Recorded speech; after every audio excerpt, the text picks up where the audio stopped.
ndifuza ko dusenga gatoya. I want us to pray. Hanyuma tukaganira ijambo ry'Imana. But after that we will dive in the word of God. Ndifuza ko dusaba Yesu ko atwiyereka. I want us to ask God to show up in this place. Nyemerera umubwire n'umutima wose. Allow me and ask God with all your heart. Aduhe kubaho kwe. And he gives us his presence. Naduha kubaho kwe. When he gives us his presence, wowe urahabwa icyo ukwiriye. and you will receive whatever you deserve. Asuke kubaho kwe niba udafite amahoro uyahabwe. May he pour his presence upon your lives and you will receive whatever you need. But if you don't have peace, you will receive peace as well. Nasanze kubura amahoro.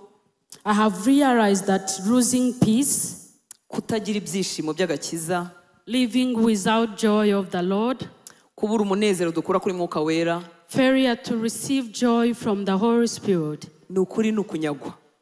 It's being nukwibwa. It's being stolen of everything precious.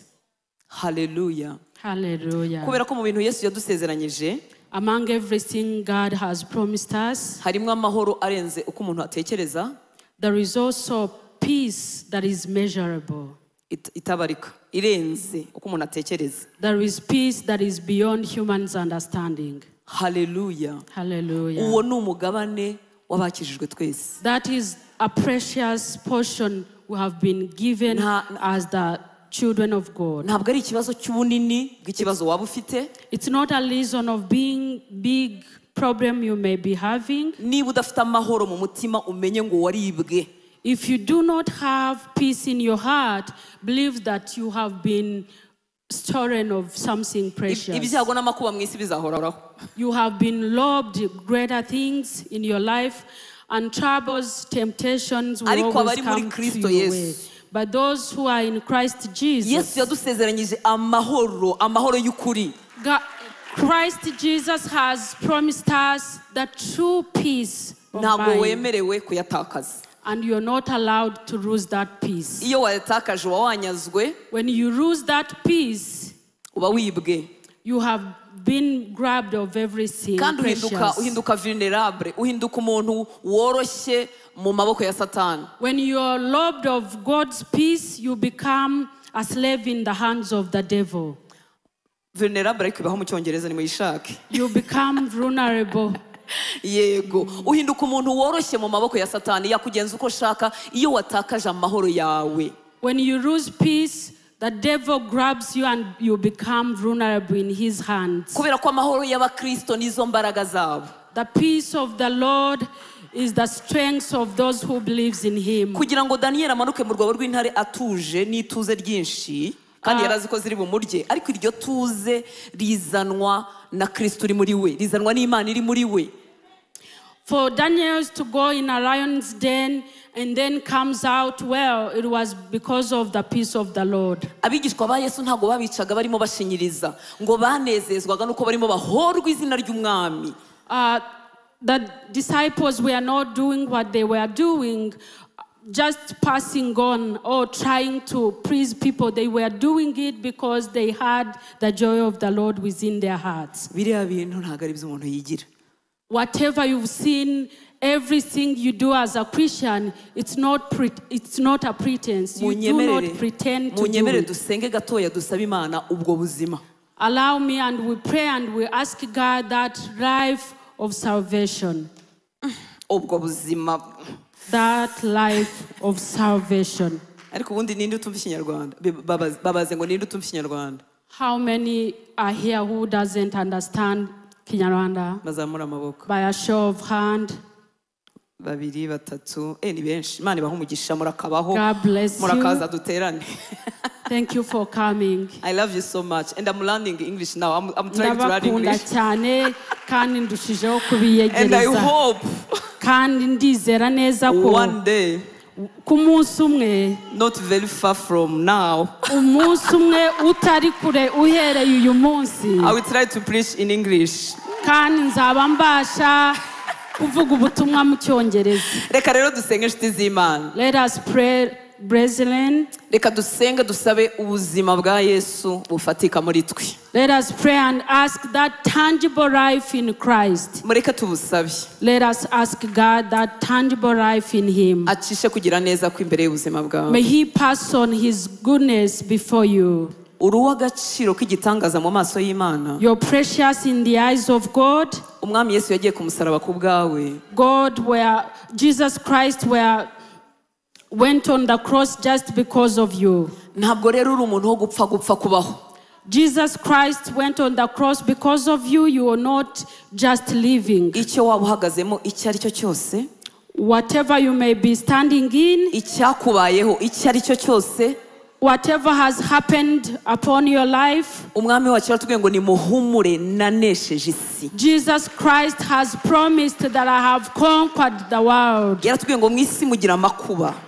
Jesus Christ has told us that we have a number of troubles here on the earth. Mu isi mugira amakuba n'ibyago ariko nimuhumure nanesheje isi. Jesus Christ has said that I know you are passing on a number of troubles here on the earth, but take heart, I have conquered the grave. Ugiye gusaba ubwo buzima bw'Imana muri wowe butaneshwa buba hejuru y'ibyo bintu. You're going to ask the Lord about that life that is above every limitation. Kugeza umunsi umwami azabikuriraho. Until when Christ has removed every mountain. Yabikuraho uyu munsi. He can remove those temptations today. Yabikuraho mu mwaka umwe. He can remove them in 1 year. Yabikuraho mu myaka 10, unfortunately. He can remove them in 10 years, which is unfortunate. Ibyo ni ubudahangarwa bwe, ni sovereignty ye. But God has His sovereignty. He can do anything. Ariko byabanguka byatinda. Whether it comes now or later. Ntabwo wahamagariwe kuba gutsikamirwa nabyo. You haven't been called to be oppressed by all those trials and ubwo buzima bwo kunesha bubaho, bw'amahoro menshi bubaho. That life of victory exists. Life that gives you peace. Kandi ubwo buzima ni umugabane wacu. And that life that is full of peace and victory is our portion. Suka umutima wawe imbere y'Imana. Pour your heart before the Lord right now. Ndakwinginze. I beg you, sisters, pour your hearts before the Lord. He is with us. Data, Heavenly Father, uri data. You are our Father. Nkuko twahoze tukuririmbira. As we have been singing. Ni wowe data. You are our Father. Iri ni ihuriro ry'abakobwa bawe. This is a gathering of your daughters. Turagukunda. We love you, Lord. Niyo mpamvu turi hano. That's why we are right here. Ni wowe wadukunze mbere. You've loved us before. Wadukuye hirya no hino aho twari dupfiriye nabi. You've gathered us from different parts of the earth. Uduha umwana wawe. And you've given us your son Jesus Christ. Umwana wawe azana n'ubwami bwe mu mitima yacu. Your precious son came with his strength and his dominion in our hearts. Ajya kugenda yaratubwiye ngo ntazadusiga twenyine. As he has left, he told us that he will never leave us, neither forsake us. Undi mufasha umeze nkawe. He said that he's not leaving us alone, he's leaving us with the Holy Spirit. The people of this world will not receive that Holy Spirit. But for us, we will receive him, because as he lives, we shall also live.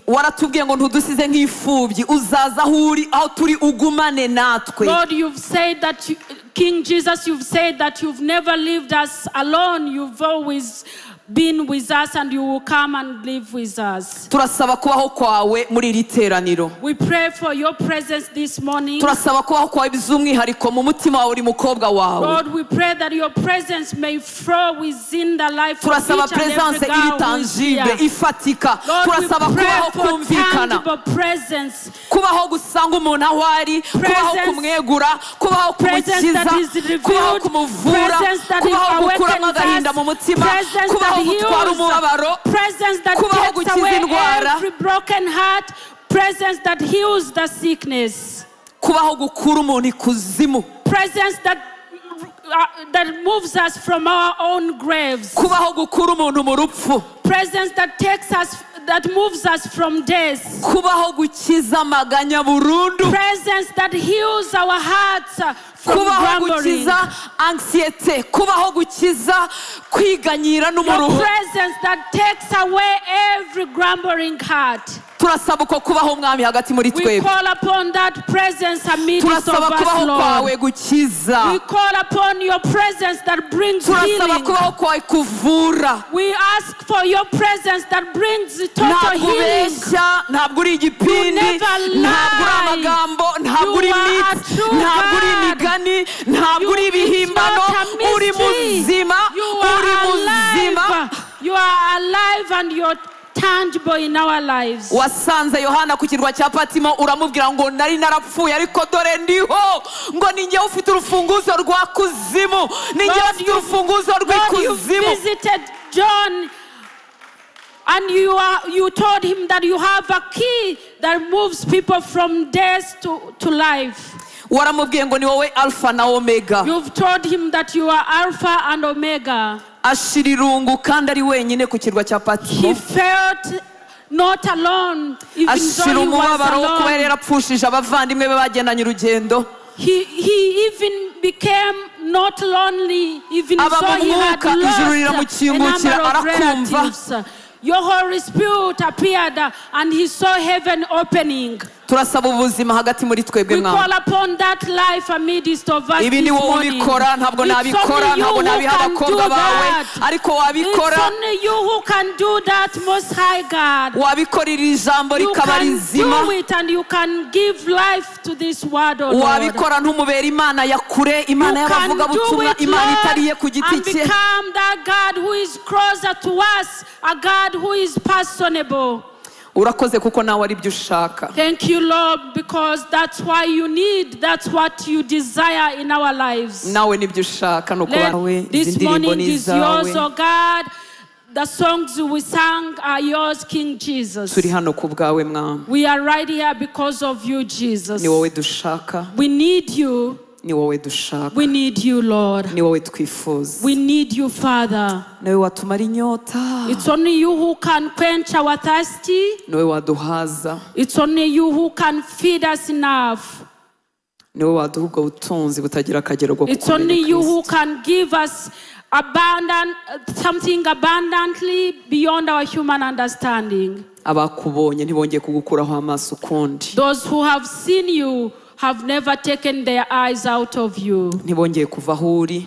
They have never moved from your presence, O Lord. Baragukurikira bakagera mu rupfu. They follow you until death. Rukababera irembo bakagusanga. And death becomes a gate that enables them to get closer to you in Turagushimira heaven. ko mubo wagiriye neza natwe turimo. We thank you that we are among those ones who have received your goodness. Waduhamagaje imbabazi. You've called us with your mercies and your grace. Wampamagaje imbabazi. You've called us with your love and your grace. Wirengagije imyaka yanjye yo kurorongotana. You've always ignored those days of ignorance. Wampaye imbabazi z'iteka. Lord, you've given us your grace and your mercies. Wampaye imbabazi zidashira. You've given her your love, which is endless. Uri imbaraga zanjye, uri amahoro yanjye, uri You are umunezero our wanjye. strength, King Jesus. You are our joy. Umbereye byose. Above everything, you're all in all to us. Ngaho vugana natwe. Speak to us this morning, O Lord. Unyigishanye n'aba bavandimwe. Let your servant teach with everyone in this congregation. Tugire imbere tukumenye. Lord, we need to draw closer to you and know you more. Hallelujah. Hallelujah. Yesu ashimwe inshuti z'Imana. Hallelujah. Amen. Yesu ni mwiza. God is good. Yatugiriye neza. He has done us well. Atwigishe kumukunda kurushaho. May he teach us to love him more. Hallelujah. Hallelujah.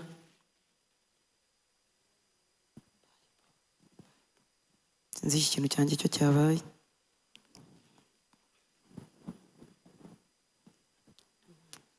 Bacyabatinye.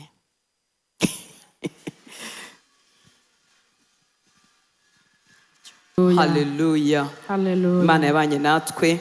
God has been with us. yarakurinze nanjye irandinda He has taken care of you. He has taken care of me. kandi yariturindirije imigambi yayo myiza. He has protected us because of his better plans he had for us. Mwarakoze kuntumira Thank you for inviting me. kandi n'abakozi b'Imana babayobora barakoze kubemerera. I also want to take this moment and thank the leadership of this church which have accepted you to invite me. Nanjye hano ni iwacu. This house is my home as well. Hallelujah. Reka tuganire rero. Let us go in the word of God. Tugiye gusoma ahantu harehare. We are going to read scriptures.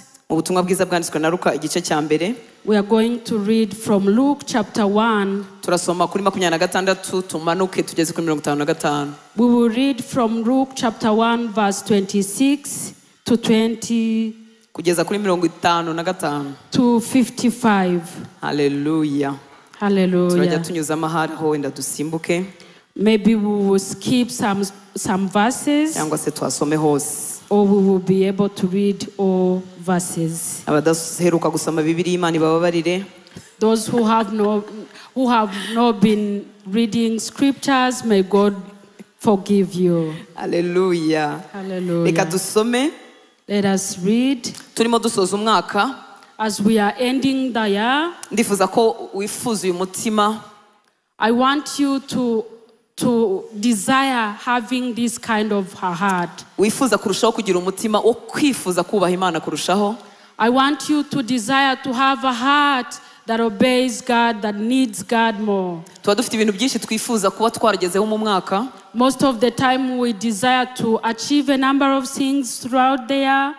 Bimwe tubigeraho ibindi ntitubigereho. Some of them we achieve them, but others we do not achieve them. Ndetse niyo tugeze mu kwezi kwa mbere tuba dupanga ibintu nk'uko twumva twifuza kuzabikora. Also in January we make plans of the whole year. Ariko ndakwifuriza ko muri ibyo byose.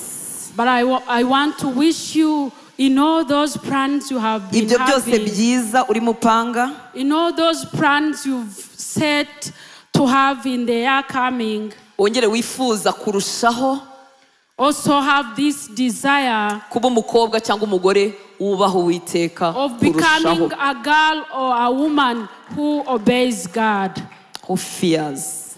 a girl who fears the Lord, Ugendana n'Uwiteka afite igitinyiro n'icyubahiro a cye. girl who walks with Christ carrying dignity. Hallelujah. Amen. Nubwo tuvuga fears ntago ari ubwa bwoba budutera kumuhunga. Ni Even igitinyiro n'icyubahiro cye cyinshi.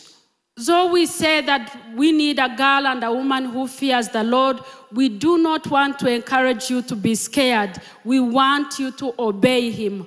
Hallelujah. Ku murongo wa 26 nushaka kujya usubiramo ibyo mvuze kugira ngo Verse bitaza kugora. 26. Mu kwezi kwa gatandatu marayika Gabriel atumwa n'Imana mu mudugudu w'i Galilaya witwa i Nazareti. In the 6th month of Elizabeth's pregnancy, God sent the angel Gabriel to Nazareth, a village in Galilee. Ngo habiki Uwiteka atuma marayika we Gabriel amurangira ahantu. God sent an angel called Gabriel to Mu a village, mudugudu w'i Galilaya ahantu hitwa i Nazareti. to a village called Galilee in Nazareth. Mwari muzi ko ijuru riza aho dutuye. Heaven knows where we live. Ashobora gutuma marayika we n'uyu munsi. God can send his angels even today. Hallelujah. Akamubwira tunsangire umukobwa wanjye utuye kuri street ya 421 umusangeyo. And send him to a certain street that go and visit my daughter. Iyi Mana ni Imana iriho ifatika. This God is real and he's tangible. Izi naho dutuye niyo haba hagoye kurangirana. Urabona hari haba He hagoye. knows where you live, even though sometimes it's not easy for people to direct others where you live. Hallelujah. Ngo ku mwari wari warasabwe n'umugabo witwaga Yosefu wo mu nzu ya Dawidi, izina ry'uwo mwari ni Maria, atuzi mu mazina. To a virgin named Mary, she was engaged to be married to a man named Joseph, a descendant of King David. 28 amusanga aho yarari aramubwira ati na mahoro uhiriwe umwami Imana ari kumwe nawe. Gabriel appeared to her and said, "Greetings, favored woman, the Lord is with you." Hallelujah.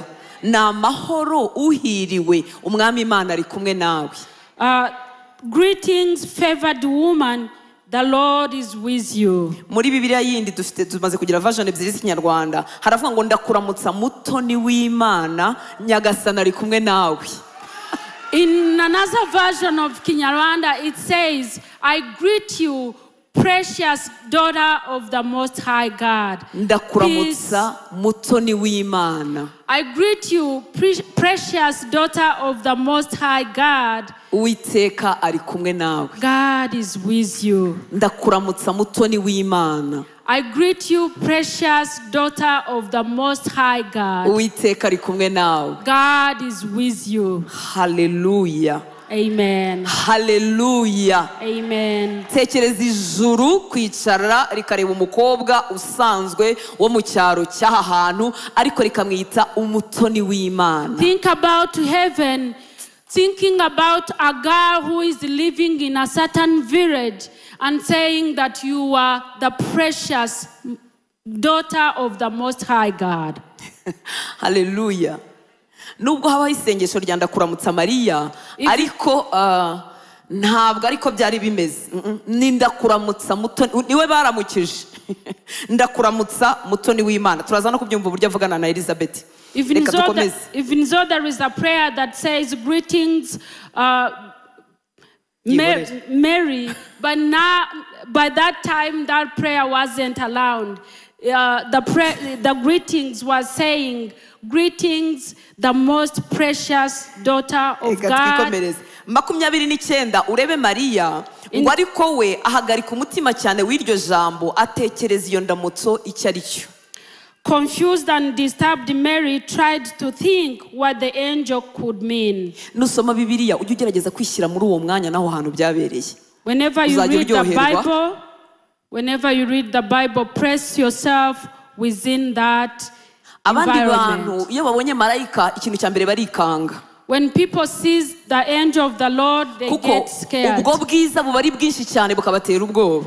That beauty of the Lord most of the time ariko birashoboka ko Mariya yarasanzwe asurwa n'abamarayika kuko ntiyikanze marayika ahubwo iryo zina bamwise ry'umutoni w'Uwiteka niryo rimuteye ubwoba. Most of the time when people are visited by God, they get scared, but for her she wasn't scared to see an angel of the Lord. Amen. Imana iguhe umugisha. Karibu Imana iguhe umugisha. Urakoze mukobwa wa Yesu yivugira buhoro mwari mwamugoye. Aritonda cyane. Florence Matsiko Imana iguhe umugisha. God bless you, Florence Matsiko. Kumuvugisha vuba vuba no kumugora. It's hard for her to speak faster. Hallelujah. Amen. Ku murongo wa 29 ngo Mariya ahagarika umutima cyane w'iryo jambo ategeza iyo ndamutse icyo. And then Mary got worried and was wondering about the greeting. Ariko ntiyikanze marayika. Murabyumva ibyo bintu? But he was not scared of the angel. Umukobwa w'umwami yaratuye mu kubaho kw'Imana. The daughter of God was living in the presence of God. Ngo marayika aramubwira ati witinya Mariya kuko uhiriwe ku Mana. And the angel said, don't be scared Mary because you are beloved. You are honored. Ya Bibiliya yindi jambo ry'Imana avuga ngo Mariya witinya kuko Imana yagutonesheje. Another Bible says because you have gained favor before God. Witinya Mariya kuko Imana yagutonesheje. Don't be scared Mary because you've gained favor. Urumva utifuza kuba uwo muntu? Don't you think you should be that person? Nukuri. Hallelujah. Amen. Arakomeje aramubwiye kuri 31 ngo kandi dore uzasama inda uzabyara umuhungu uzamwite Yesu. And on 31st he said, you will conceive and give birth to a son, and you will name him Jesus. Azaba mukuru azitwa umwana w'isumba byose kandi umwami Imana izamuye intebe y'ubwami ya sekuruza Dawidi. He will be very great and will be called the Son of the Most High, and the Lord will give him the throne of his ancestor David. Azima mu nzu ya Yakobo iteka ryose ubwami bwe ntibuzashira. And he will reign over Israel forever. His kingdom kingdom will never come to end. ubwami bwe ntibuzashira. His kingdom will never come to end. Haleluya. Iki ni cya gishushanyo umwami yarose muri Daniel ngo agiye kubona abona akabuye kamanutse ari gatoya kadasunitswe n'amaboko y'abantu ngo karaza gakubita hasi bwa bwami bwose. Cya gishushanyo cyose. And to what the Spirit says. Umwuka w'isumba byose yaje akabitwikira. When the Holy Spirit hovers over it, bihinduka ibishoboka. everything impossible begins to be possible. Ngo isi yari idafite ishusho ariko umwuka w'isumba byose yari ayiri hejuru irangiza igira ishusho ibintu bijya mu buryo ibintu birakunda. The Bible says that the earth had no form, but the Holy Spirit hovered over it and the form came to pass. Umwuka w'isumba byose yatwikira inda abaganga babwiye ko itazigera. The Holy Spirit can cover the womb that the doctors have said it will never give Umwuka birth. w'isumba byose watwikira umunyabyaha rw'imbi twakiriyeho iteka twasengeye twarushye ariko umwuka w'isumba byose wamutwikira yakizwa nshuti y'Imana. The Holy Yakorera Spirit Imana. can cover someone that we all condemned as Hallelujah. sinful, and then he rises as a righteous person and works for him. Nuhagarara rero ibyo imbere y'ibyo bintu bidashoboka uzajya ubika ko umwuka w'isumba byose aramutse abijeho. If you stand against all those impossible things, just remember, if the Holy Spirit covers you. Kubera ko tumaze iminsi twumva ubutumwa bwiza twasomye gatigisimu twumva ijambo ry'Imana ibintu bya Mariya byo gutwita umwana nta mugabo twarabimenyere ariko niba hari igitangaza kidashoboka kitanabaho kidakwirwa no mu bwenge ni umuntu gusama nta mbuto y'umugabo yahageze. Because we've read all the books and the catechism, different things talking about Mary conceiving as a virgin, we think that is a normal story, but there is no miracle other than the story of Mary. Hallelujah. Amen. 39 ngo muri iyo minsi Mariya arahaguruka agenda yihuta ajya mu gihugu cy'Urukiga mu mudugudu w'Iyudaya yinjira mu nzu ya Zakariya aramukanya na Elizabeth. 39 says, a few days later, Mary hurried to the hill country of Judea, to the town where Zachariah lived. She entered the house and greeted Elizabeth. 41. Maze Elizabeth yumvise indamutso ya Mariya. At the sound of Mary's greeting, mwumvise si Mariya baramukije ahubwo indamutso ya Mariya ihetse ubuzima. Elizabeth ahise yuzura umwuka wera. the greeting of Mary is full of life and Elizabeth is filled with the Holy Spirit. So ntago dukeneye kumuramutsa ahubwo we So we don't need to greet him. Instead, him yari yaratuye mu kubaho kw'Imana ari umukobwa wumviye Imana ari umukobwa usabana n'Imana ku buryo ijwi rye ryari rihetse ubuzima bw'Imana. she had lived under the Holy Spirit of God. Her voice was filled with life. Ngo maze Elizabeth yumvise indamutso ya Mariya umwana simbagurika mu nda ya Elizabeth yuzuza umwuka wera. And at the sound of Mary's greetings, Elizabeth's child leaped within her, and Elizabeth was filled with the Holy Spirit. Avuga ijwi rirenga ati mu bagore urahirwa n'imbuto yo mu nda yawe irahirwa. Elizabeth gave a glad cry and exclaimed, Mary, God has blessed you above all women. Mbese ibi nabikesha iki ko nyina w'umwami wanjye angendereye? How can this be happen to me that the mother of my Savior has come to me? Umva 44 ijwi ry'indamutso yawe ryinjiye mu matwi yanjye umwana simbaguriswa mu nda yanjye no kwishima. Ijwi ry'indamutso yawe.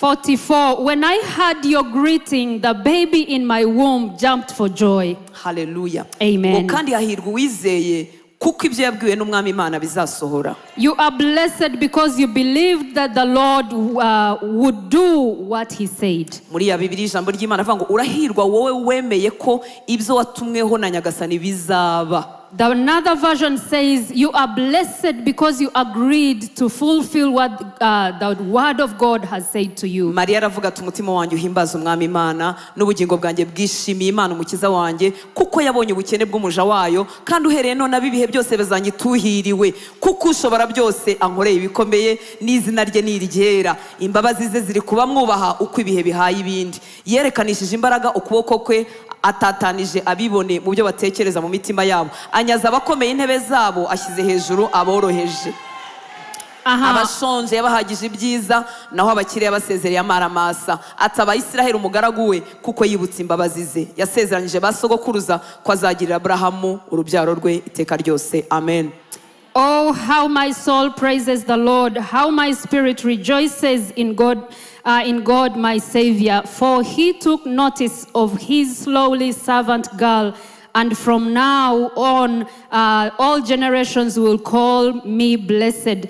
For the mighty one is holy, and he has done great things for me. How he shows mercy from generations to all who fear him. His mighty arm has done tremendous things. He has scattered the proud and haughty ones. He has brought down princes from the throne and exalted the humble.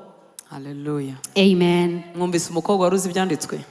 Do you hear a girl who knew the Bible? Ngo atabaye Israheli umugaragu we kuko yibutse imbabazi ze. Muri make nawe yarategereje amasezerano. Yarazi iby'Imana yavuze ku gihugu cyabo. In other words, she knew the promises upon Israel and she was waiting for them.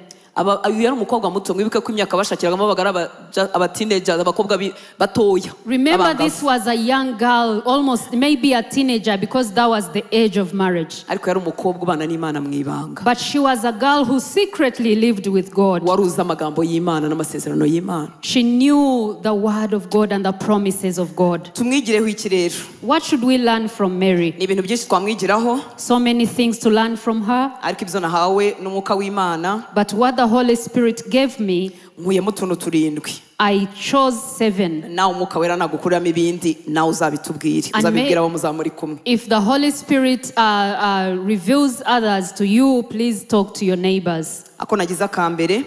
The first thing, turamwigiraho kubaha Imana byuzuye. We learn from her obeying God fully. Kuko ijuru ryitegereje mu giturage cy'iwabo cyose. Because the Bible looked into the whole nation. Ijuru.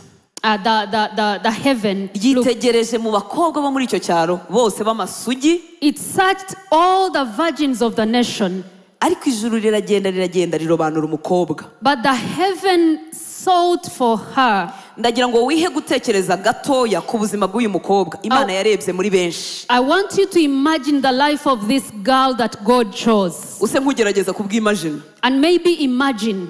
Uyu mukobwa Imana yarebye muri benshi yarabayeho ate? This girl that God chose among many, what was her life? Amaze kuramukanya na Elizabeth. After she greeted Elizabeth, wumvise amagambo yasingijemo Imana. If you listen to the words she praised God with, wakumva ku murongo wa 53 harukwana avuga ngo abashonje Imana yarabahagije. Bitwereka ko yari afite umutima unyotewe Imana. She said he fills the hungry with good.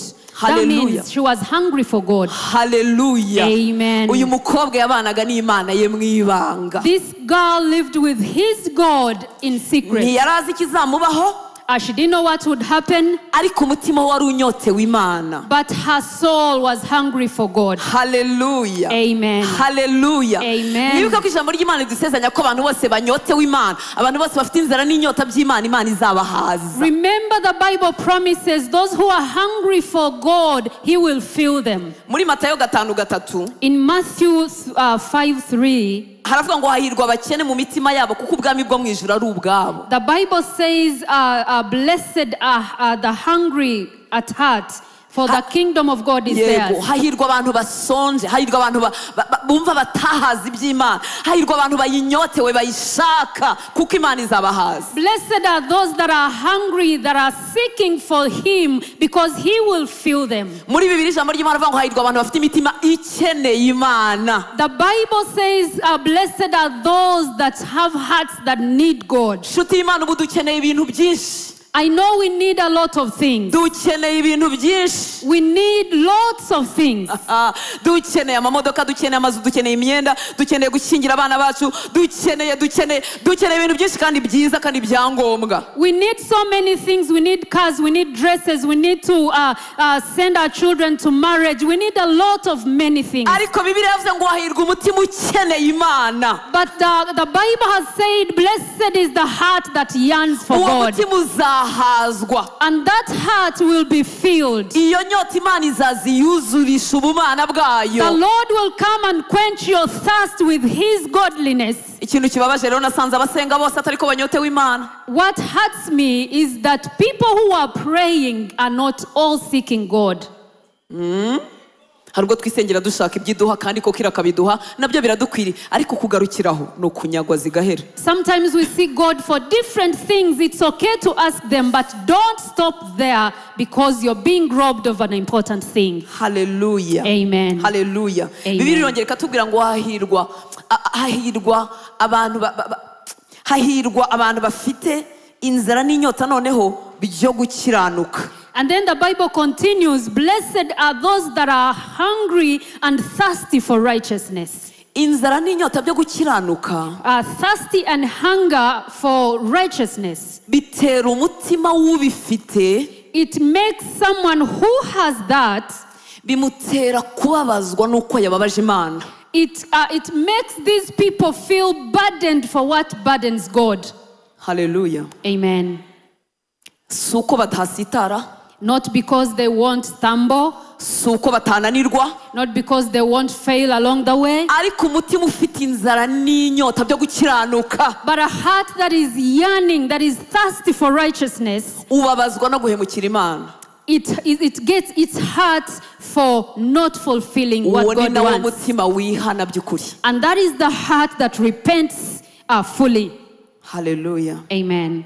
Ntube rero mu bantu begera Imana ariko badafitiye inzara. Data ayiguhe, ayiduhe, ayitwuzuze. Don't approach God with no thirst.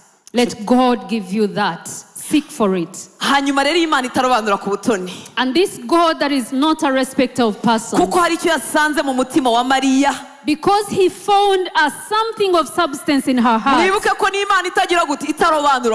Remember, this is a God who is not a respecter of persons. He found something in Mary's heart. And then he confirmed this is the one. In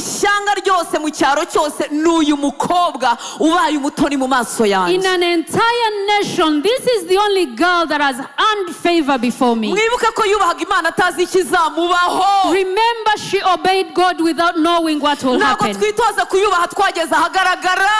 practice to love God because we're in the presence of people. We don't practice honoring Him because He has given us things.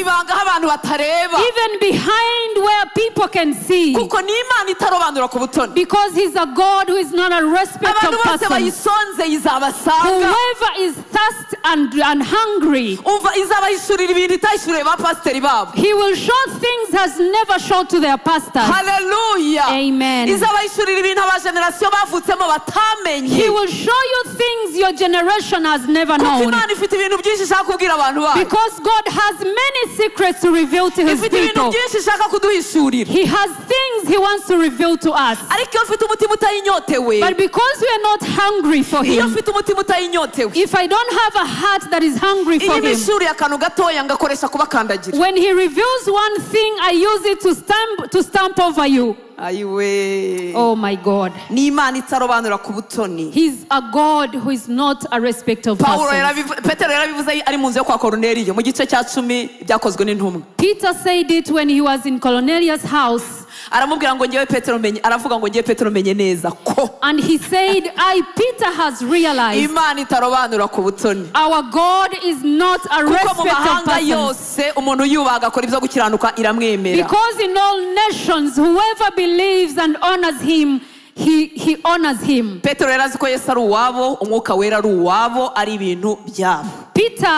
perceived Jesus as his own person, and they have a monopoly over Him. Agiye kubona kivuga makuru ya Yesu ko yagendaga agira abantu bose neza, agiye kubona abona nta biganza nta byacitse nta kintu kibaye, agiye kubona abona abanyamahanga buzuye umwuka wera kimwe nuko nabo bamwuzuye. And then he realized that even the Gentiles were filled with the Holy Spirit, and Jesus is doing wonders for them. Ibi bintu by'ubwiru bw'Imana ntibirobanura ku butoni, ntibigira umuntu umwe byagenewe.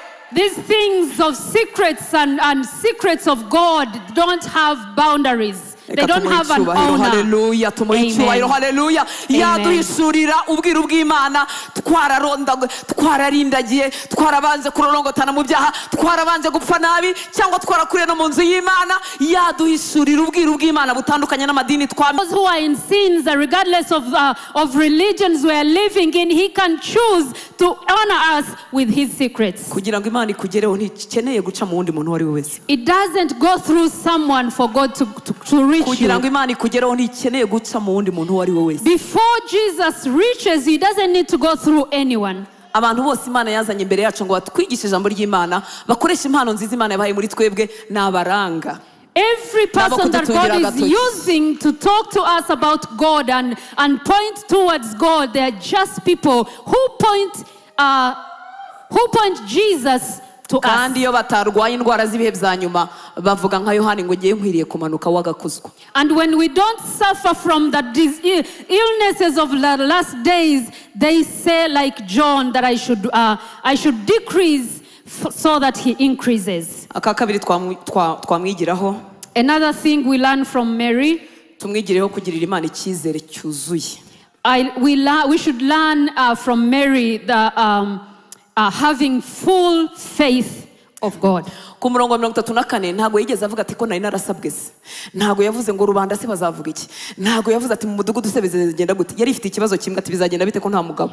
On 34th verse, she didn't complain, oh my God, I'm almost getting married, I am a virgin, all this and this. She just, what will people talk about me? What will happen? I am doomed. But she has faith in God. And she's asking, how will that happen? Can we believe in God? Oh, Imana. God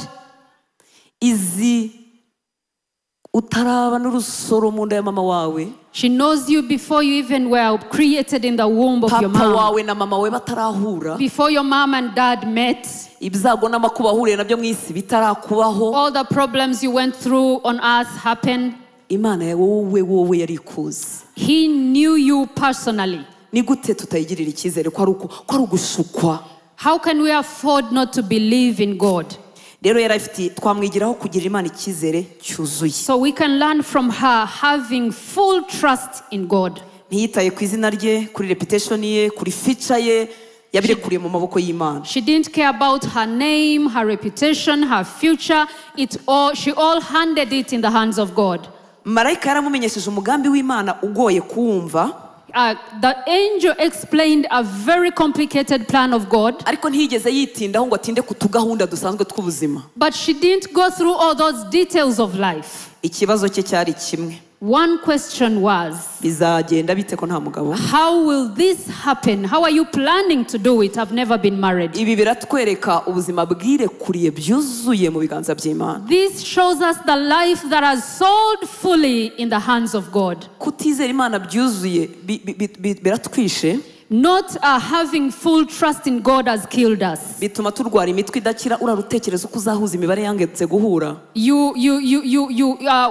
are suffering from constant headaches because we don't see how things will happen. Essence yazamuka umutima ukazamukana nayo, ibirayi byazamuka umutima ukazamukana nayo, minervare zazamuka umutima ukazamukana nabyo. When the prices of fuel and food and school fees go up, they go along with your heart. Bikadutera kubeshya. And sometimes we lie. Rimwe na rimwe tugahunga igihugu cyacu tukajya tuvuga ko twahunze ko leta yadushakaga itanatuzi. And we go abroad and we say we are running away from politics. Abagenda bose ntago mba mwabeshye reka mbasaba imbabazi ko ngo njya mbazonga cyane. I'm sorry for those who went in the right way. Not everyone goes and slanders their country. Ariko ababeshya namwe turaziranye muri shiti zanjye. But again, those who lie, we are friends and we know each other. Kutagirira Imana icyizere cyuzuye. Not trusting in God fully. Bituma duhemuka turi mu kazi ngo se ngo bizagenda gute ngo nzabaho gute ngo iri soko se ngo nintaribona ngo aka kazi se ngo boss wanjye se. Kutagirira Imana icyizere cyuzuye bihinyuje abarokore.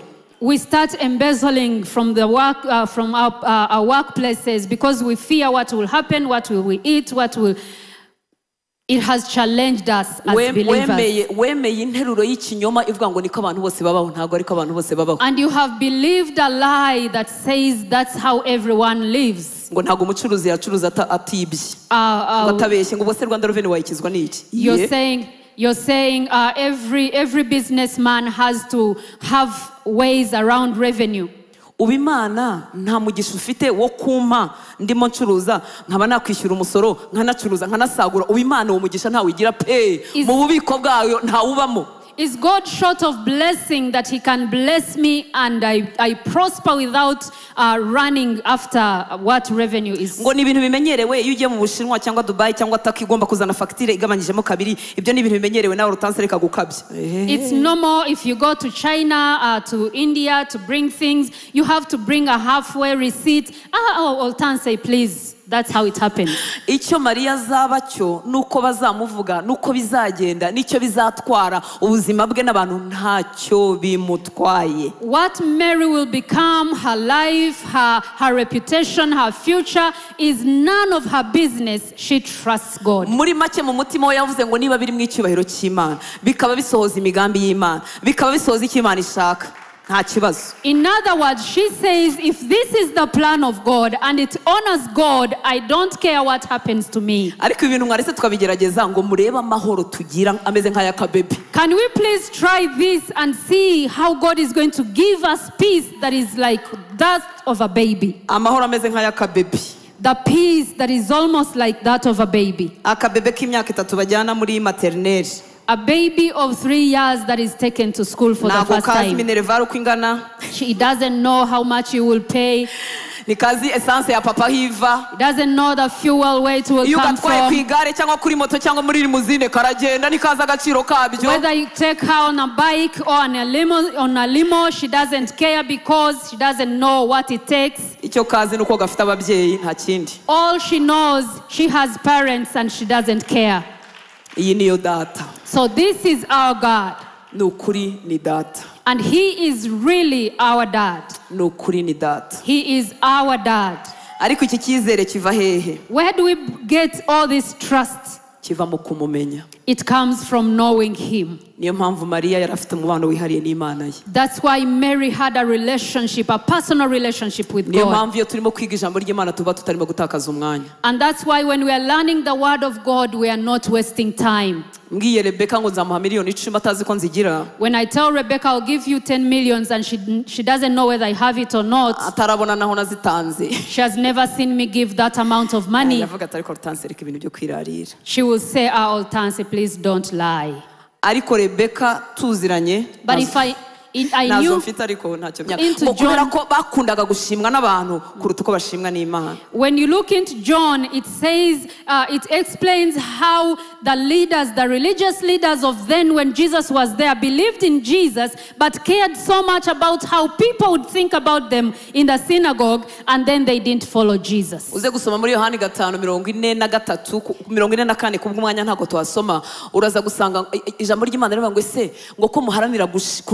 Hagati yanyu ngo ntimushobora kubasha kwizera kuko muharanira gushimishanya hagati yanyu aho kwita kwishimwe ry'Imana. In John 5 verse 41 says, you cannot please me because you're always yearning to please each other. Muri make ngo dushaka ishimwe ry'abantu aho gushaka ishimwe ry'Imana. In other words, we always yearn and want to be adored by other people instead of us being adored by God. Ntushobora kwizera Imana byuzuye. You cannot believe God fully when you're scared of what people will say about you.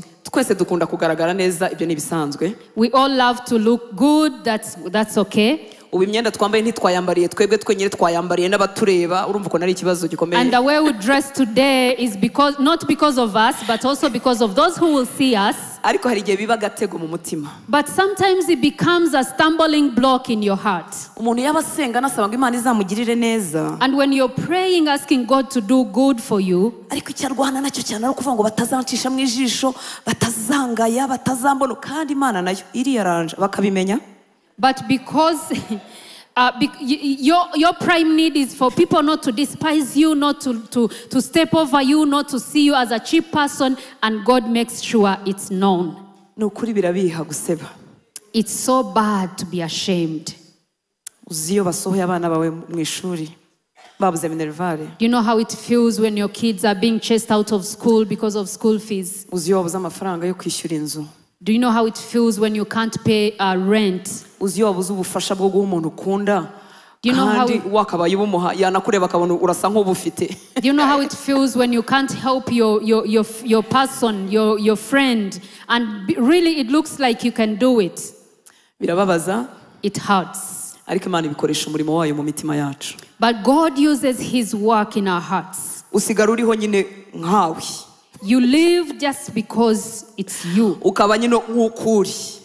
Oh, you become yourself. You Ukaba nka become Mariya you. utitaye ko bagiye kumubenga. Erega baramubenze. You become Mary and don't care whether you will lose your Ntabwo arimo boyfriend. yibaza ati ababyeyi banjye nzababwira iki. Ntacyo She bimubwiye. doesn't even care what she will say to her parents. Niba bihesha Imana icyubahiro. But if it honors God Bikaba biri mu migambi yayo. and it is in his plan, Hallelujah. Amen. Bikaba bintunganya ngo kwizera kwanjye kurushaho kurabagirana nk'izahabu. And it is preparing me for my righteousness, Ntacyo bintwaye. I don't care. Hallelujah. Amen. Imana itugeze aho hantu.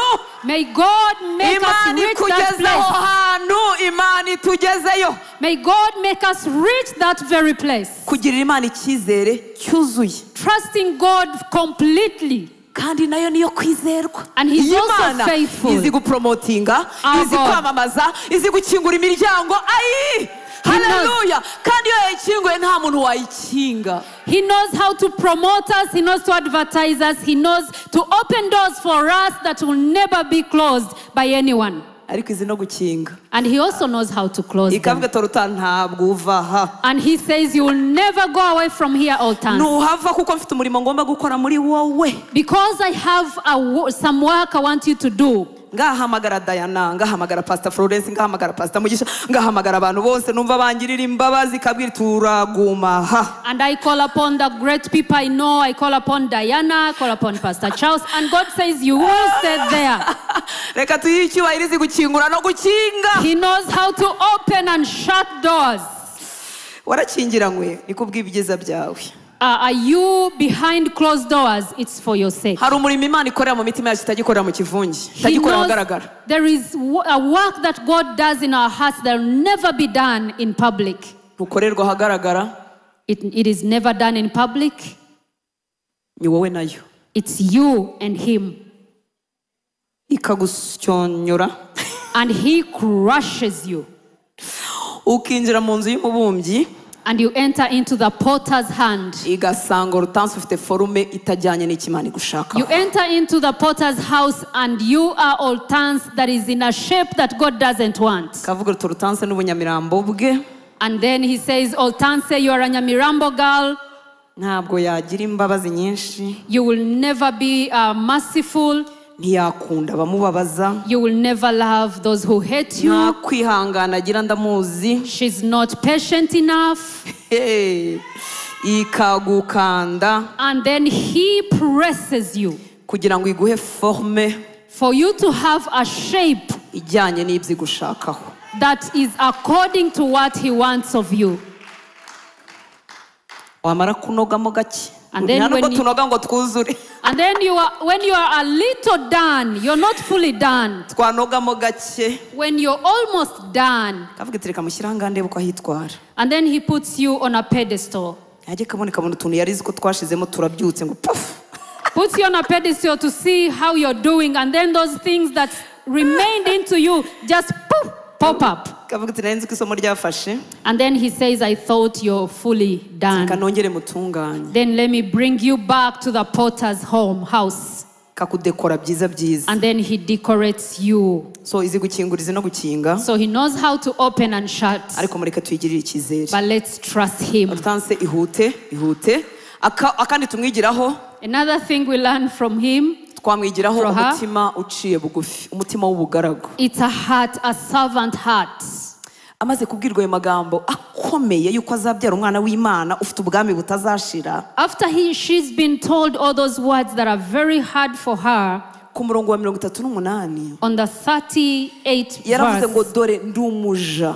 She said, "Oh, I am just a servant. ndi umuja w'umwami Imana, I'm a servant of the Most High. bimbere uko uvuze. Let it happen the way He wants." Akenshi iyo Imana iduhaye ubushobozi, When God gives us the authority, ikaduha impano se, gives us a talent, ikaduha izina ryiza, gives us a good name, ikaduha kuyobora abantu, gives us to lead people, ikaduha gukora tugahirwa, gives us to work and prosper, byorohera umutima kwishuka, it is so easy for a heart to deceive itself. ukajya wibwira uti hari I have something special. And then you start saying, wenda hari ikintu kidasanzwe mfite. Ubu icyatumye Imana impa kuvuga ijambo ry'Imana hari akantu k'umwihariko yambonyemo. Maybe He saw me fit to speak about His word. N'ubundi wacu tugira ubwenge, We are so smart at n'ubundi home. twarabuvukanye, We were born with some intellect. iwacu n'ubundi twari abantu b'imfura, We are so sophisticated. iwacu nta muntu w'umuswa uhaba, burya Rebeka burya nta muntu w'umuswa uhaba. At my place, you know what, Rebecca, we don't have any dull person. Ariko aravuze ngo ndi umuja w'umwami Imana. But she humbled herself and said, I'm just a servant of God. Umuntu uzabyara umwana w'Imana isumba byose, This person that will give birth to a son of God. umuntu uzitwa uhiriwe mu bagore bose, This person that will be called blessed of all women. umuntu generasiyo zizabwira izindi generasiyo, A person that generations will tell other generations. ariko aravuga ngo ndi umuja w'umwami Imana. But she humbled and said, I'm just a Amenye servant ko of God. atoranyijwe nta ruhare yabigizemo, She realized she had no qualifications. amenye ko ari ubuntu bw'Imana She gusa. realized it's just the grace of God. Ko nabonye byoroha kwirata ubukiranutsi, mwarabibonye namwe? Do you know it's easy for you to brag about righteousness? Tukamera nk'awa mufarisayo wavuze ati ngewe niyiriza kabiri mu cyumweru We are kandi like ntabwo that. icyacumi cy'ibyo nunguka byose. We are like that Pharisee that says, for me, I pray 2 times a day and I give tithes and offerings. Kwirata ubukiranutsi biroroha. It's Ukajya uvuga uti easy. ngewe simeze nkabo. Wabikuye he harya? Harya wabikuye he? Harya wabihawe nande? It's easy for us to boast around for the righteousness God has given us, but who gave you that? Noneho iyo ako gatima kashutswe wumva gukorera Imana ari nka favor uyigiriye. And when your heart is being deceived, you feel like you serving God is a favor you're doing for Him. Ukajya unayibikangisha uti Imana ngiye navuye mu kazi ka UN kugira ngo gukorere Imana. Akazi kaki? And you go before Him, you're like, God, I abandoned you and job for me to come and work for you. Wagize umugisha uhamagarwa n'Imana isumba byose, uburemyi w'ijuru n'isi, utegeka ibiriho byose, none ngo umuhaye faveri wasize ibintu, ibiki wahawe nande? It was just an honor for you to be called of the Most High God, the creator of the heavens and the earth, and you're bragging of your UN job that you left behind. Imana iduhe umutima nshuti z'Imana. May God give us this heart. Iwutugwirize kuko uducika byoroshye. May God increase this kind of hearts in us. Kandi niba hari ikintu kibabaza umutima w'Imana n'icyo kirimo, And one thing that hurts the heart of God, iyo turimo tuvuga ngo Mana ngo nkiri mu byaha ngo nari meze neza, wari umeze neza, wari uwo kurimbuka.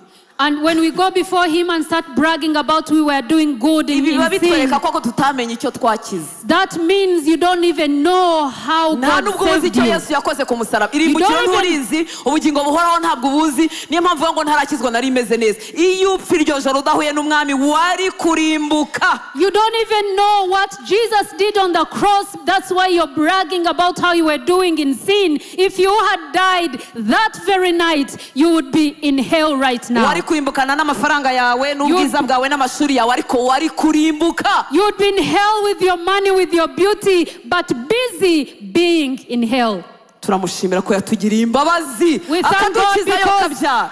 He has given us His Yagiriye mercy. imbabazi. He has given us His mercy. Tutamuzi tutamwitayeho atugirira imbabazi. Even then, when we didn't know Him, He forgave us. Niyo mpamvu ubwoko bw'Imana buvuye muri Egiputa bababazaga umutima w'Imana, biganyira ibyo, bahise bibagirwa ubuja n'ububata bari barimo n'uburyo babakubitaga, bahita babyibagirwa bakajya bakumbura ibiryo babagayo, ariko ari imbata ibiryo That's why bariraga. the children of Israel, when they were brought out of Egypt, they forgot of what God did for them, and they started remembering of the onions and the food they ate when they were in refuge. uyu mutima uciye bugufi, uyu mutima w'ubugaragu utuma dukorera Imana duhinda umushyitsi. So this humble heart is a servanthood heart that helps us to serve God with humbleness and trembling. Imana iwuduhe kandi iwuturindire, May God give us this heart and may He keep it. kuko ubwibone nibwo bwonyine bwinjiraho Imana iri.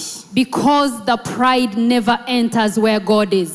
Irinjira, Satani yarabujyanye ari mu maso y'Imana. Oh, the pride goes even to the throne of God. Nibwo butinyuka kwinjiraho Imana iri. Oh, the pride is the one that dares to enter even in the presence of God. Niyo mpamvu iteka dukwiriye kubwira Imana ngo Mana duhe uyu mutima uciye bugufi, uyu mutima w'ubugaragu. That's why we should always ask God to give us the hearts that are humble, that are servanthood. Tekereza ko na Yesu nubwo yari Imana, And I know even Jesus, because even if Jesus was God, asize ubumana bwe yambaye ubugaragu. he left his godly, his divine nature and became a servant. Matayo 12:18. Matthew 12, verse 18. Na Yesaya yari yarabivuze. Even Isaiah had said Ngo dore about it. umugaragu wanjye nkunda natoranyije, umutima wanjye ukamwishimira, kandi uwo ni Imana, uwo ni Yesu. Ariko ngo dore umugaragu wanjye nkunda, umutima wanjye ukamwishimira, yambaye ubugaragu. He said, "Look at my servant whom I have chosen and I have loved." Reka twihute. Akandi ka kane twamwigiraho, The fourth thing we can learn from her, twamwigira kudatakaza umwanya. not spending time, not wasting time. Mwibuke ko yari umukobwa muto. Remember, she's a young girl. Ubundi iyo ni n'imyaka yo kurangara rwose. These were years of being distracted. Umuntu agapfayonga, You go all over doing different things ugapfapfana. and being spoiled. Ariko Imana ishimwe ko hari abakobwa bamenye ubwenge hakiri kare. Njyewe si uko byangendekeye, nari umupfapfa. But thank God there are girls who become wise at an early age. That was not me. Hari ahantu nigaga i Nyamirambo kuri Saint Andre. I was studying at Nyamirambo St. Andre. Noneho kandi twari dutuye twebwe i Nyamirambo munsi ya Saint Andre. We were living right after St. Andre. Ariko tukava ku ishuri aho kugira ngo dutahe, tugaherekeza abana bataha mu mujyi, tugenda n'amaguru atari muri bisi. And then we would tugapfayonga. We would go by foot, accompanying other children from school, and then we reach home late. Imana ikurinde gupfayonga, waramenye Imana ukiri muto.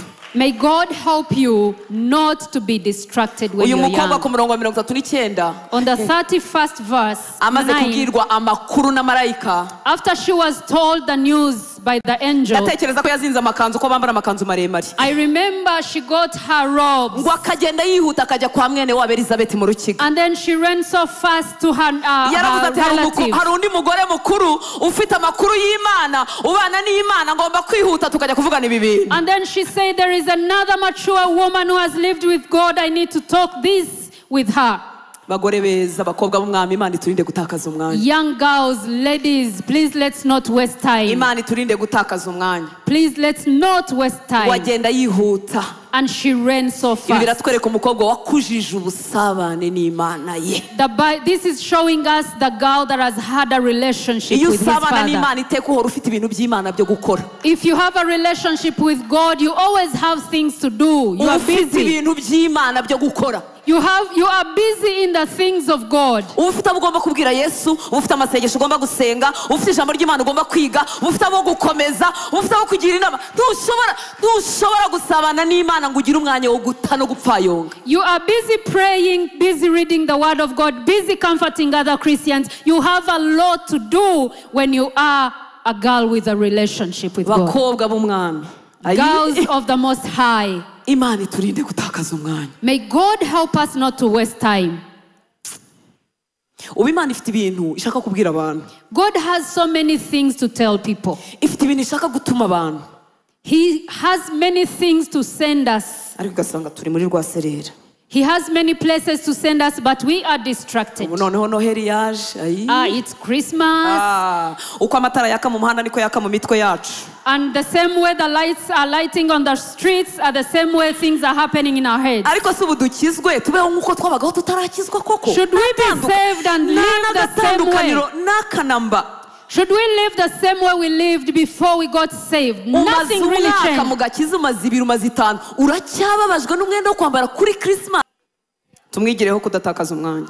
Let's learn from her, not wasting niba time. umukobwa muto yarazinze imyenda akagenda yirukanka agiye kuvugana kandi muze kusoma ikiganiro cyabo nta magambo yo gupfapfana bafite uganira iki n'inshuti yawe iyo muhuye. If a young girl didn't waste time saying words that are destructive, she just ran and you listen to the words they were talking about. But what do you discuss with your barimo friend? baravuga amakuru y'Imana. They are only talking about the news Iyo from umaranye n'umuntu God. kuri telefone isaha muba muvuga iki? If you're spending time with time on phone with your friend, what do you speak Iyo about? usuye inshuti yawe muganira ibiki? Your friend, what do you talk about? Ariko uze kumva ikiganiro cya Elizabeth na Mariya. But listen to the words, the conversation of Elizabeth and Mary. Bibiliya tubwira ngo ducunguze uburyo umwete kuko iminsi ari mibi. The Bible says, Redeeming the time. let's redeem time because the days are evil. Hallelujah. Amen. Ngo nitukaba bapfu ahubwo tujye twifuza kumenya icyo umwami ashaka.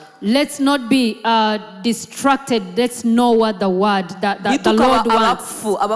abafurisha reba ukuntu bavuga. Let's not be foolish girls, foolish people. Let's know what the Bible, the Iyo word of umuntu God atarimo says. gushishikarira kumenya icyo umwami avuga ababaye uwo nguwo. If someone is not busy wanting to know what the word of God says, it means they are living a foolish life. Aka gatanu tumwigireho gutwara Imana. Let's also learn from her to bear God. Kuva ku murongo wa 41 kumanuka kuri 44 Elizabeth ngo yumvise ijwi rya Mariya. Elizabeth from verse 41, listen to the voice. Yumvise indamutso ya Mariya. Listen to the greeting of Mary. Yuzura umwuka wera. And then she was filled with the Holy Spirit. Ngo yumvise indamutso ya Mariya. She just listened to the greeting of N'umwana uri Mary. mu nda amenya ko haje umukobwa uhetse Imana. And then she realized, even the baby in her womb, that there is a girl that bears God. Reka twifuze ibi bintu. Let's wish for this. Paulo rimwe yajyaga yandikira abantu ngo nzaza nzanye umugisha w'Imana tugenda tujyanye iki. Paul used to write that I will come bearing the blessing of God. What do you go to your neighbor bearing? Hallelujah. Amen. Hallelujah. Amen. Muzi ko mu Baroma 13:14 atubwira ngo mwambare Kristo. The Bible in Romans 13:14 says, can you dress up with Christ? Mwambare Kristo. Please dress up with Christ. Sinjyana ibya Hortense. Let me not carry things from Hortense, kuko ntawe bikiza. because it doesn't save anyone. Ariko ninsabana na data kenshi. But if I spend time with my Father, nzambara Kristo. I will dress Ninjya Christ. ahantu njyana ubumana. When I go somewhere, I will carry godliness to them. Niwicarana n'udafite amahoro ayahabwe. If you sit with someone with no peace, they will have peace. Data duha ibi bintu. Father, give us this. Duha ibi bintu data. Give us this. Mutekereze ibyo umukobwa aba yarigomye kugira ngo agire aho hantu. Imagine what this girl forewent before she got all this. Muzi ibyo aba yarigomwe Do you know what she has foregone kugira ngo agere aho hantu. for her to reach where she Kugira ngo is? ahinduke akanwa k'Imana. So she becomes the mouth of God. Kugira ngo ahinduke akanwa gahetse umugisha. She becomes the mouthpiece of God that carries a blessing. Mutekereze gatoya ikiguzi. Just think what it will take you to reach that place. Hallelujah. Amen. Akandi kavuga ngo tumwigireho gutunga kwizera kuzima kuko Elizabeth yaramubwiye ngo urahiriwe kuko wizeye ibyo wabwiye umwami Imana, ibyo umwami Imana yakubwiye. We also learn from her believing, having a faith that is working. Tumwigireho umutima uhimbaza Imana. A heart that praises God. Nohera kuri 47 ukamanuka. From 47 downwards. aravuga ngo umutima wanjye urahimbaza Uwiteka Imana yanjye. She said on verse 46 that my heart praises God. Ubugingo bwanjye bwishimiye Imana umukiza wanjye. My heart rejoices in the Lord my Savior. Uyu si umubano w'ijoro rimwe na marayika. I am telling you this is not a relationship. W'ijoro rimwe ntabwo ari umubano w'ijoro rimwe. This was not an experience of Mary and a one night experience of Mary and the angel. Uyu wari umubano Mariya yaramaze iminsi yubakana n'Imana ye. This was a whole lifetime of Mary spending with God. Mureke duhaguruke tubisabe. Let's stand up and pray for that. Turimo turasoza Imana umwaka Imana yatugiriye neza. We thank God we are ending the year. Abakobwa b'Imana babiririmbye hano. The children of God have sung about it here. Baririmbye uburyo Imana yaturinze. They have sung about how God has kept us. suko twari beza kuruta abandi. Not because we are so good. Kuki uyu munsi wowe nanjye tugihari? Why are we still here? Kuki tugihari? Why are we still here, me and you? Kuki twumva amagambo y'Imana twumva? Why are we able to listen to the words of God? Kuki twagize umugisha ko turi mu nzu y'Imana uyu munsi? Why are we blessed to sit in the presence of God right now? Njya nitekereza iyo ntagira ubuntu bwo kuba narakijijwe uyu munsi. When I think about me, if I didn't have the grace to be saved today, Nari kuba nshaje nanduranya. I'll be old and troublesome. Nari kuba nshaje ndi umusinzi. I'll be old and drunkard. Nari kuba ndi umukecuru meze nabi. I'll be an old woman with a lot of problems. Imana riracyagendagenda. The voice of God is still going around, Rishakisha umuntu ryabwira ibyo data ashaka kubwira abantu. seeking for a person that can go and tell what God wants to tell people. Iteka muri presence y'Imana haba iryo jwi. Every time there is that voice in the presence of God. Iyo Imana igize umugisha ikabona umuntu yegera, If God is lucky enough to see someone that comes close, ibifite ibintu byinshi yifuza kumubwira, azabwira abandi, azakirisha abandi. He has a lot of things to whisper to them, things that will help save other people. Mu kubaho kw'Imana iteka havukira umurimo w'Imana, havukira umutwaro w'abantu. In the presence of God, there is birth of the burden of the what burdens the Lord. Cyagiye Yesaya abonye Imana, That time when Isaiah saw God, iryo jwi ryaravuze ngo ndatumane ninde watugendera. that voice was asking, who can I send? Who can go for us? Yesaya aravuga ngo ndi hano mwami bari njye utuma. And Isaiah responded, I'm here, Lord. Can you send me? Imana irabizi ko ntabishobora mu mbaraga zanjye. The Lord knows I cannot do it by myself. Imana izi intege nke zawe. The Lord knows your failures. Imana izi ibyakunaniye n'ibyakugoye, izi n'ibibazo n'ingorane zawe. He knows what has failed you and the problems you go through. Niyo mpamvu iguhamagara ngo uyisange. That's why He calls you today to come closer. Uko nugenda utayisanze ntabwo bizabishoboka, ntibizashoboka. Because when you go without getting closer to Him, it Ariko will not iyo happen. uyisanze mu busabane buhojejeho, But if you draw closer to Him and have a relationship that is personal, itwuzuza ibyayo. He fills us with His things. Impamvu indamutso ya Mariya yateye Elizabeth kuzura umwuka wera ntabwo ari uko Mariya atanga umwuka wera, ariko ubusabane bwe n'Imana bwamuteye guheka Imana no gutwara Imana. Elizabeth was not filled by the Holy Spirit because Mary carried the Holy Spirit, but because she carried the God. Isi yuzuye imiruho n'imibabaro n'ibicantege. The earth is filled with wearing things, with things that really disappoint us. Imana iragushaka ngo wegerane nayo, wowe igukize hanyuma igukoreshe, igutume kuruhura abandi. God wants you to come closer to Him so He heals you and helps and uses you to heal other people. Iteka ikorana n'abantu basanzwe boroheje mu mitima yabo. He always uses people who are humble at heart. Mariya yarabivuze ngo wahagije abashonje, ariko abaje bahazi wabasezereye amaramasa. Abahazi n'abadakeneye Imana nabumva babyibashiriza. Mary said, you filled the hungry and you sent those who are filled empty-handed. Mureke tubimusukire umutima unyotewe uyu mwanya munota umwe. Let's pour our hearts to Him just in 1 minute. That says that I'm naked before you. Tell God that you have tuje mu kubaho kwawe ngo come to tuvure. Him empty-hearted and we've come for you to heal us. Cyamenetse ku bwawe mwegere. It has poured for your sake.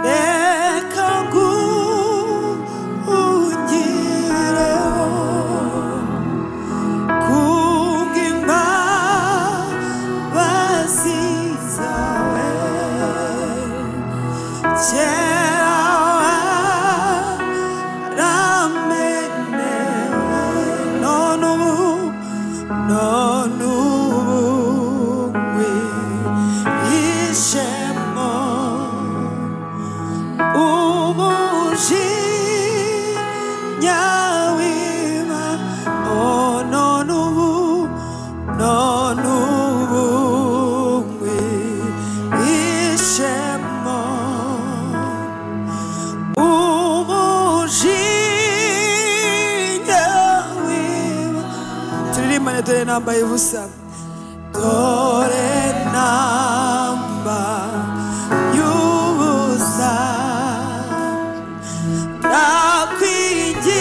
nakwinginze unyame sinabasha kwikiza ndagushaka ubuntu unyuhagire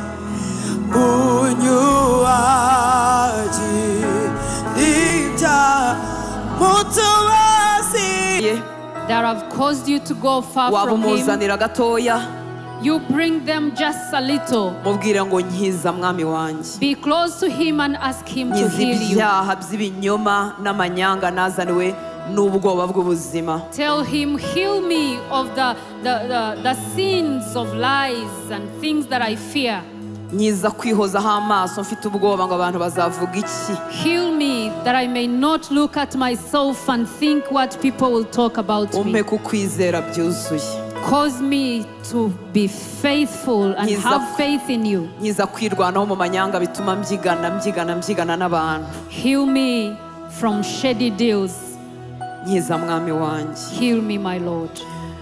reka mwuka wera murike mu ndiba z'imitima yacu. Let the Holy Spirit touch into your hearts. mwuka wera tuguhaye ikaze hagati muri twebwe. Father, Spirit of God, we welcome you in this tuguhaye place, in our hearts. ikaze We welcome you. ngo ugere mu ndiba z'imitima yacu. Come and reach the bottom of our sanga hearts. buri mwana wawe muri iyi nzu. Find your child in this house winjira aharwayeho mu mutima we. and enter those sick places of her heart. duhe kuzinuka ibyaha n'inyungu zabyo. Cause us to hate sin and their profits. mwami ntabwo tubasha kwihana tugikunda inyungu zabyo.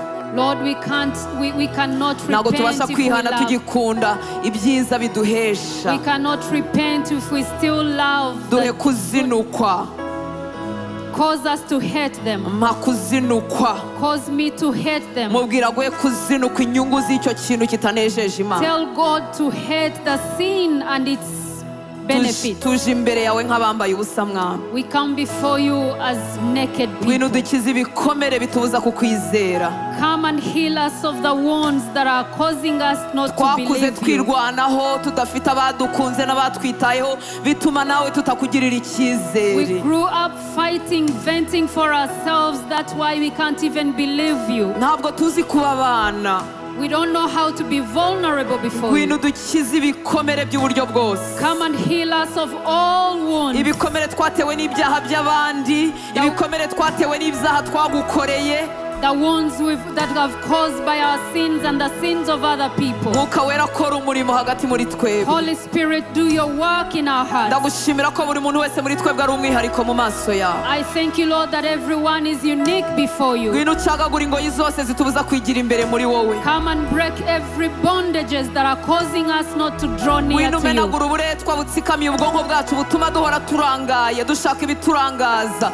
ntitubasha gutinda mu kubaho kwawe. Come and take us all the things that are distracting us. We can't tarry in your presence. ntitubasha gusenga, ntitubasha kuba mu ijambo ryawe, ntitubasha gucecekera imbere yawe n'iminota 30 mwami. We are distracted. We can't pray. We can't be still in your presence. reka ubwo buretwa bumenagurikire mu kubaho kwawe mwami. Let those bondages break right now in your reka presence. izo mbaraga zadusabye ngo tudakizwa ngo tumaramaze zimenekere hano hantu mu izina rya yesu. Let those powers of hell that have claimed us and we can't be saved completely break right now. ibyo bicaniro byavuze ngo ntawe iwacu ukizwa neza bimenagurike uyu mwanya mu izina rya yesu. Those sacrifices were made over us that cause us not to be close to you. Break in the name of Jesus. ibyo bicaniro byatubwiye ngo nta kintu tujya tumaramazamo ngo duhora tuzerera tuzenguruka uyu mwanya imbaraga zabyo zimeneke mu izina rya yesu. Those sacrifices that were made unto us that cause us to roam around and we can't be still and settle in your presence. izi mbaraga Break zahinduye in the abahungu name of n'abakobwa Jesus. inzererezi. izi mbaraga zabahinduye abahora barorongotana zimenekera mu kubaho kwawe mu izina rya Those yesu. powers that cause girls and boys to roam around and can't settle for anything, we break them in the name of Jesus. dutekaniye muri wowe. We are still in your presence. dutekaniye muri wowe. We are protected and covered in your presence. waduhaye isabato y'ukuri, ikiruhuko muri wowe Yesu. You have given us a true Sabbath of rest in your presence. reka buri mwana wawe utari uruhutse mu myaka amaze agendana nawe uyu munsi yinjire mu kiruhuko cyawe. Let your daughter that has not been resting today, let them receive their rest. agukurikira aruhutse, Let them follow you, resting in you. agusenga aruhutse. Let them pray to you in rest. umenagure gutinya amaso y'abantu kuruta uko twubaha izina ryawe. Break every yoke that causes us not to be bold in your presence. dushoboze kutagira ikintu na kimwe dukorera gushimwa no kwemeza abantu. Enable us not to work for any applause of men. twigishe uyu mubano wo mu ibanga mwana. Cause us to be with you in the secret, Lord. twigishe uyu mubano wo mu ibanga. Teach us, Lord, to have a relationship in secret with you. mwami turakwinginga nk'uko pawulo yingingiye itorero ryo muri efeso. We beseech you like Paul beseech you for the church in Ephesus. arimo abingingira ngo amaso yabo akinguke ahweze bamenye ibyo biringizwa n'iyabahamagaye. He was praying that their eyes will open and see and be faithful and have faith in what you called them for. mwami kingura amaso yacu muri iri teraniro. Lord, I pray that you open our eyes in this mwami kingura congregation. amaso yacu muri iri teraniro. Open our eyes in this congregation, Lord. kingura imitima yacu mwami w'abantu. Open our hearts, oh God. tumenye ubutunzi butagira akagero That we buzanwa no may know kukumenya. the riches that is immense in your presence and knowing you. waravuze ngo ubwami bwawe bugeranywa n'umuntu warimo ahinga akagwa ku izahabu. Those are your words, Lord. ngo umuntu yarahingaga aguye ku izahabu umwami wanjye bituma agurisha ibindi byose yari afite kugira ngo yegukane uwo murima.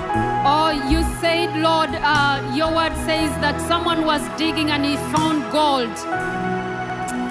mwami duhe inyota y'ibyawe. I pray, Lord, that you give us the thirst of your reka ibintu presence. byose byishyiriye hejuru mu mitima yacu bikarwanya kumenyekana kw'izina ryawe uyu munsi bikubitwe hasi. Let everything that has put itself above knowing you be brought down.